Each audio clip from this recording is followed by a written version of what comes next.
નમસ્કાર. ખૂબ સુંદર મજાની આ એક વાર્તા 1 મિનિટની અંદર ખૂબ ઊંડો સાર આપીને જાય છે. આપને ગમશે એ વાતની ચોક્કસ ખાતરી છે.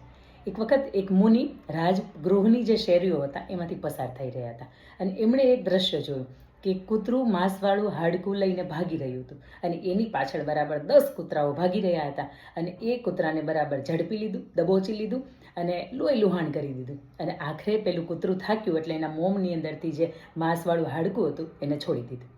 એ જ સમયગાળાની અંદર જે પેલા 10 કૂતરાઓ હતા એમાંથી એક એમનો જે સાથીદાર હતો એમણે એક જે હાડકું હતું એને પકડ્યું અને બીજા બધા જ કૂતરાઓએ તે પહેલા કૂતરાઓને છોડીને આની ઉપર ત્રાટકી પડ્યા અને આખરે આ કૂતરું પણ લોહી લુહાણ થઈ ગયું અને એણે પોતાના મોઢાની અંદર જે માંસવાળું હાડકું હતું એને છોડી દીધું અને બધા જ કૂતરાઓ હવે એ માંસવાળું જે હાડકું હતું એની ઉપર નજર રાખીને બેઠા હતા. અને અંતે મુનિએ સાર આ વાતનો ખૂબ મજાનો આપ્યો કે જે પકડી રાખે છે ને એ આ ભવની અંદર દુઃખી થાય છે અને જે છોડી દે છે એ આ ભવની અંદર સુખી થાય છે. એ કોઈના મેણા ટેણા હોય તોય ભલે, એ કોઈની નકારાત્મક વિચાર શ્રેણી હોય તોય ભલે, કે એક વધારાની કેટલી વાતોનો મગજ ઉપર ભાર હોય તોય ભલે, જો એ પકડી રાખશો ને તો ચોક્કસ દુઃખી થશો અને છોડી દેવામાં સુખ છે.